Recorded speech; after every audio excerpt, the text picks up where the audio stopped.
भारत माता की जय। लखीमपुर खीरी हिंसा में 4 किसानों की मौत हो गई, साथ में 5 लोगों की भी मौत हो गई। 3 बीजेपी कार्यकर्ता, एक वहाँ का स्थानीय पत्रकार और साथ में एक ड्राइवर जो बीजेपी के कार्यकर्ता के साथ था। एक सोची समझी साजिश के तहत ये काम हुआ। इस घटना के पहले वहाँ पे एक व्हाट्सएप ग्रुप बनाया गया था और व्हाट्सएप ग्रुप के ज़रिए वहाँ पे कुछ लोगों को बुलाया गया था।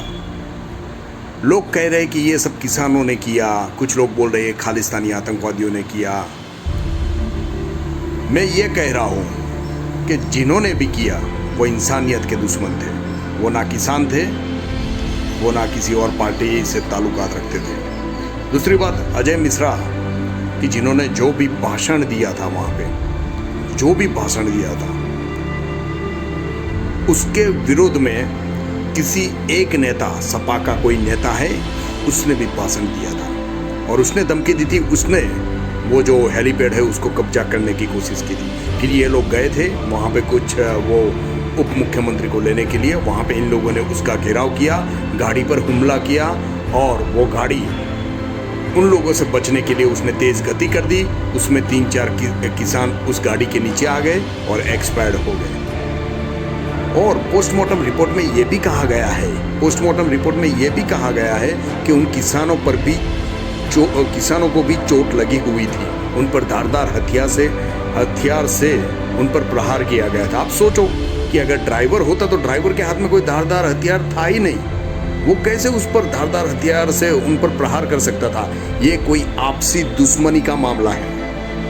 किसी ने उन पर जानबूझकर प्रहार किया है उनको खत्म करने के लिए, और पूरा दोष उन लोगों ने बीजेपी कार्यकर्ताओं पर लगा दिया है, उसके ड्राइवर पर। और अब देखो उसका वीडियो देखो। 45 लाख रुपए कम नहीं होते। 45 लाख रुपए उन 4 किसानों को दे दिए गए। जरा उस हरी मिश्रा ड्राइवर का, उसका भी परिवार तो देखो, उसका भी एक बेटा और बेटी है। साथ में ये भी देखो कि वो जो रमन कश्यप पत्रकार था, उसका भी एक बेटा और बेटी है।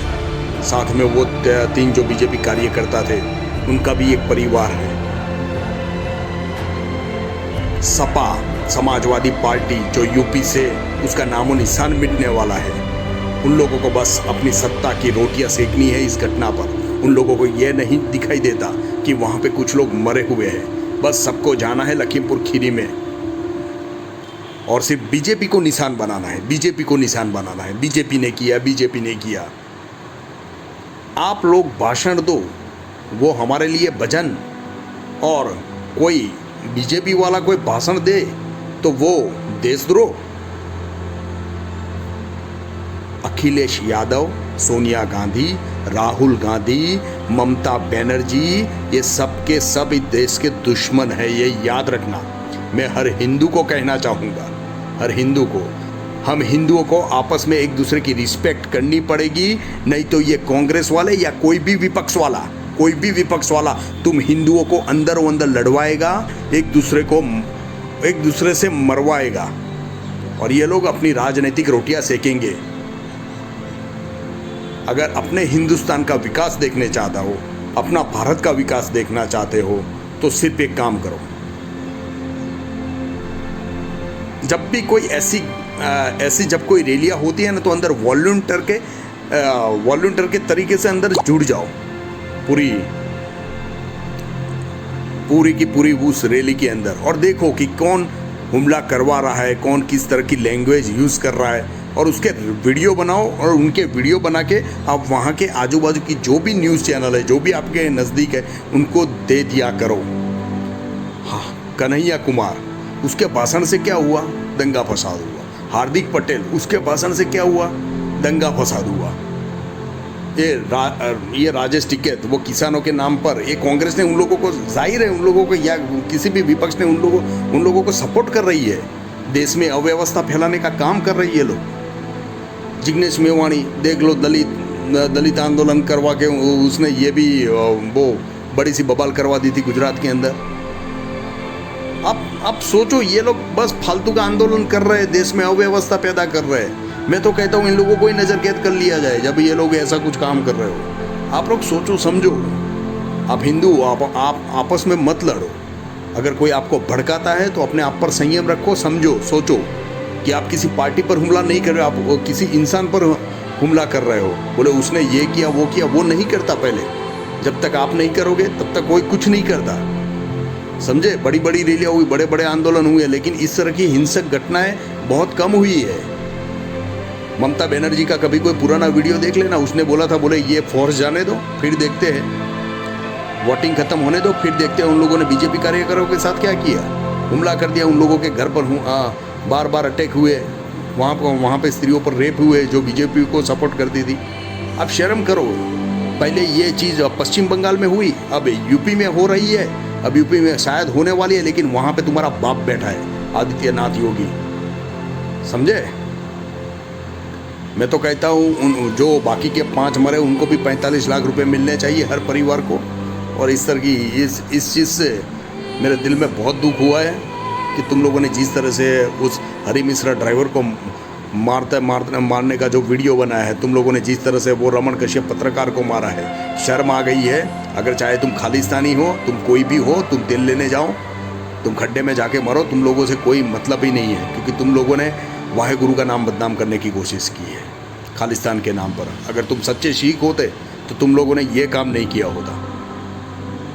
तुम लोगों के दिल में बस एक है बीजेपी की नफरत।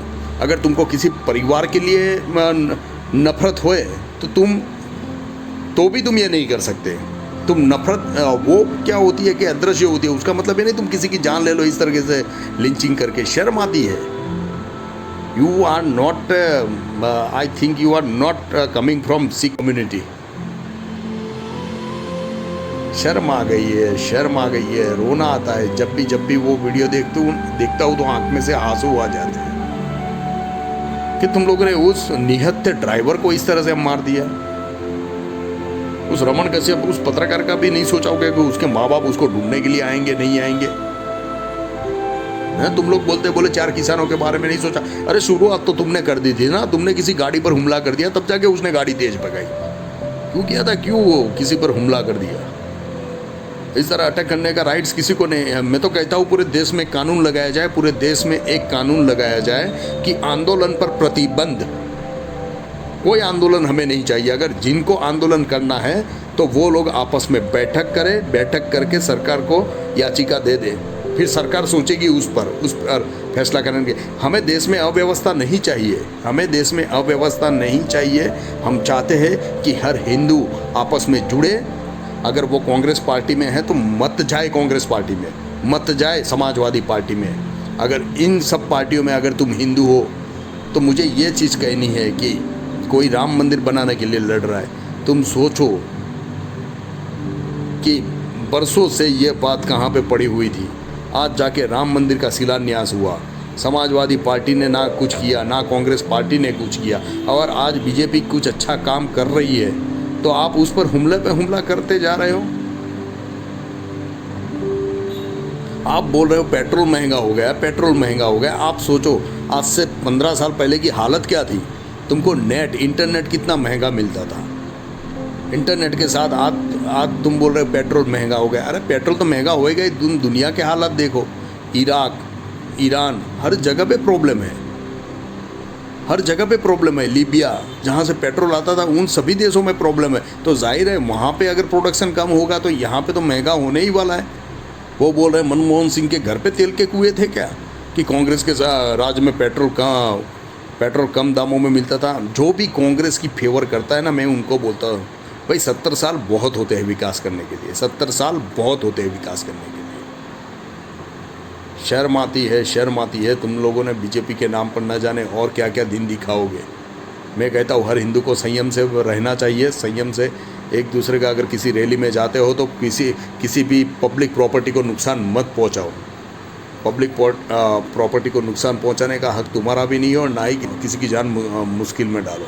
मत करो, ऐसा मत करो। शर्म आ गई है। और रही बात खालिस्तान, तो यू आर 3rd क्लास। चाहे कनाडा से तुमको कोई भड़काए तो सबके सब तेल लेने गए। बरोबर, शर्म आती है, शर्म आती है, शर्म आती है, शर्म आती है, शर्म आती है, शर्म आती है। हिंदू होकर हिंदुओं को मारा, शर्म आती है।